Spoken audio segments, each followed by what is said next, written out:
Assalamualaikum warahmatullahi wabarakatuh. Marilah kita mendiskusikan tentang apa itu yang dimaksud dengan quality function development. Dalam desain produk ya, kita mengenal yang namanya quality function development.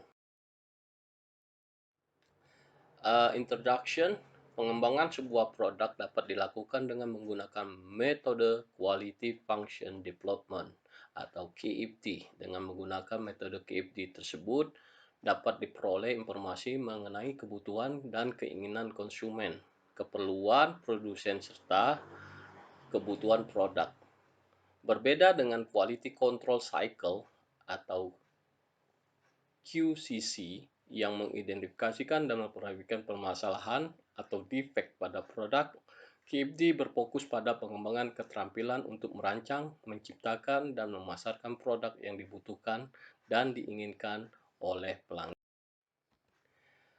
Pengertian QFD atau juga dikenal dengan Voice of the Customer atau suara konsumen adalah metode perencanaan yang digunakan untuk memperbaiki proses produksi melalui pengumpulan informasi mengenai kebutuhan dan keinginan konsumen.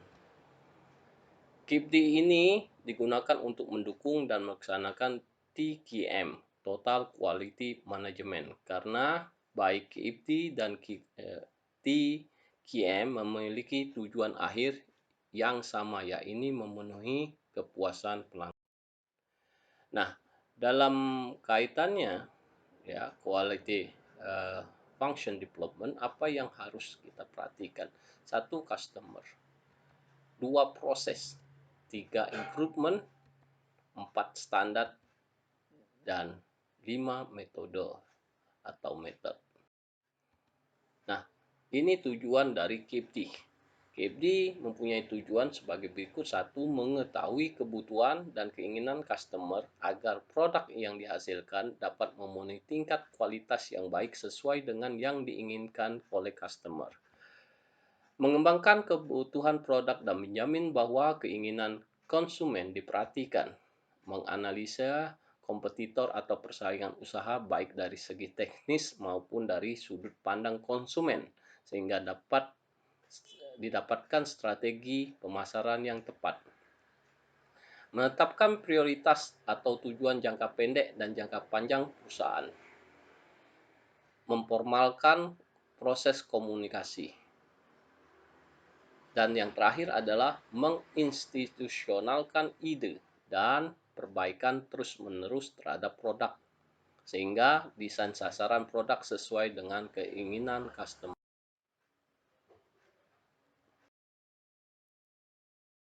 Produk. Nah, perencanaan produk atau product planning adalah perusahaan melakukan identifikasi kebutuhan konsumen, kemudian menerjemahkan kebutuhan-kebutuhan tersebut ke dalam kebutuhan-kebutuhan teknik atau technical requirement. Kemudian kebutuhan teknik tersebut dinyatakan dalam item kualitatif seperti kelihatan bagus, efektif penggunaan, aman sesuai dengan tujuan yang diharapkan. 3. Perencanaan produk ini membantu mendefinisikan apa yang dilakukan dan transformasi yang progres apa yang dilakukan terhadap bagaimana memperbaiki dengan berbagai cara sehingga didapat hasil performa yang konsisten dalam memuaskan pelanggan atau customer.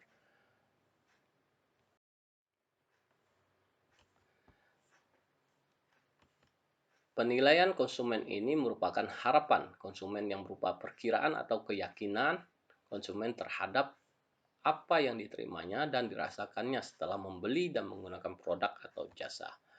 2. Penilaian konsumen tidak dapat diukurkan secara langsung melalui pengukuran objektif. Penilaian tersebut bersifat abstrak dan merupakan gambaran suatu fenomena teoritis yang dapat diukur melalui banyak indikator. Untuk itu, bagaimana melakukan penilaian customer? Angket adalah suatu metode pengumpulan data yang dilakukan dengan cara memberikan seperangkat pertanyaan kepada responden yang terpilih. Angket disusun dengan sejumlah pertanyaan yang bertujuan untuk mengetahui pendapat responden mengenai kelebihan dan kekurangan produk yang dihasilkan oleh perusahaan. Sedangkan yaitu suatu metode pengumpulan data yang dilakukan untuk mengetahui kebutuhan konsumen dengan cara bertatap muka langsung dengan responden. Adanya interaktif tatap muka tersebut memungkinkan perusahaan mendapat informasi penting yang lebih detail mengenai apa saja yang perlu diperbaiki dari sebuah produk. Desain produk adalah setelah kebutuhan dan keinginan konsumen tersebut diketahui oleh perusahaan, kemudian perusahaan melakukan perbandingan antara kebutuhan technical requirement dengan karakteristik komponen sehingga terciptalah desain produk yang diluncurkan. Apa itu perencanaan proses? Ketika desain sebuah produk sudah tercipta, maka yang dibutuhkan perusahaan adalah menentukan prosedur atau tahapan parameternya ke dalam karakteristik proses produksi. Nah, jadi ini berkaitan dengan proses produksi untuk menghasilkan produk. Perencanaan pengendalian proses adalah jika perencanaan proses produksi sudah ditetapkan oleh perusahaan, perusahaan perlu melakukan monitoring selama proses produksi berlangsung. Oleh karenanya, dalam tahapan metode KFD ini, perusahaan menetapkan atau menentukan metode-metode pengendalian untuk mengendalikan karakteristik proses produksi.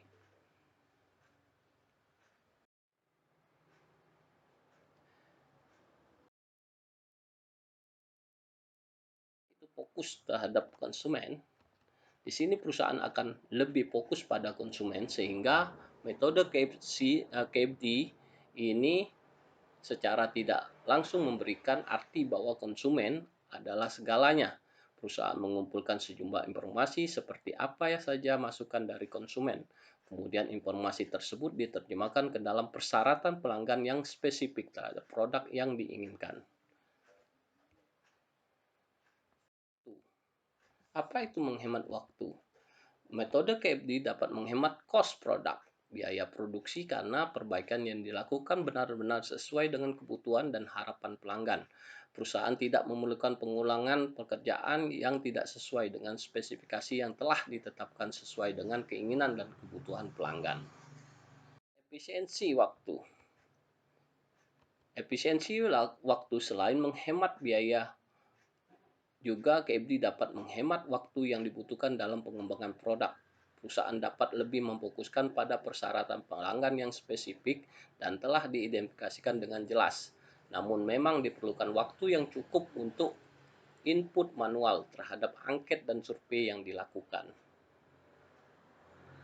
Kemudian orientasi kerja tim. Di sini KFD memasang karyawan untuk berkontribusi pada peningkatan kualitas produk. Disinilah dibutuhkan kerjasama tim yang baik. Semua keputusan terkait dengan proses produksi didasarkan atas persetujuan mufakat antara semua orang yang terlibat di dalamnya, melalui diskusi dan brainstorming yang mendalam. Pada dokumentasi adalah dengan dilakukannya KFD pada sebuah produk, perusahaan akan memperoleh dokumen yang cukup komprehensif mengenai data-data yang berhubungan dengan proses produksi dan perbandingannya dengan persyaratan dan keinginan konsumen. Meningkatkan pendapatan perusahaan. Jika kebutuhan konsumen terpenuhi, maka kepuasan konsumen terhadap produk atau jasa yang diberikan oleh perusahaan dapat dengan mudah dicapai. Dengan begitu, jumlah transaksi dikarenakan adanya repeat order yang dilakukan oleh konsumen bisa saja sehingga pendapatan yang diterima oleh perusahaan juga semakin meningkat. Nah, di samping itu, di KFD sendiri ada beberapa kelemahan, yaitu dalam melakukan tahapan proses Metode KFD tidak terlepas dari kelemahan yang mungkin saja di dalamnya dialami oleh perusahaan. Berikut ini adalah kelemahan dari KFD. Satu, memerlukan input dan analisa data subjektif dalam jumlah yang besar. Dua, membutuhkan waktu yang cukup lama untuk input manual dari angket ataupun survei yang dilakukan. Memerlukan keahlian spesifik beragam seperti kemampuan dalam analisa pasar, kemampuan perancangan sebuah produk, dan keahlian dalam penerjemahan kebutuhan konsumen ke dalam spesifikasi teknis. Metode KFD ini hanyalah sebuah alat, tidak ada kejelasan mengenai kerangka, pemecahan masalah, keberhasilan penggunaan. Metode ini ditentukan oleh kejelian perusahaan dalam menentukan sumber input yang tepat upstream dan ditindaklanjuti dengan perlakuan yang tepat pula downstream. Tidak membuat job description yang tidak tepat untuk orang-orang yang terlibat di dalamnya. Jadi kesimpulannya adalah pelaksanaan KFD ini tergantung dari perusahaan, di mana tim harus dapat mendefinisikan secara jelas kebutuhan dari pelanggan atau customer sesuai dengan harapan pelanggan. Oleh karenanya, manfaat dari metode KFD dapat diperoleh seperti terpenuhinya kebutuhan dan harapan pelanggan tersebut, walaupun sisi kelemahannya ada. Terima kasih atas perhatiannya. Assalamualaikum warahmatullahi wabarakatuh.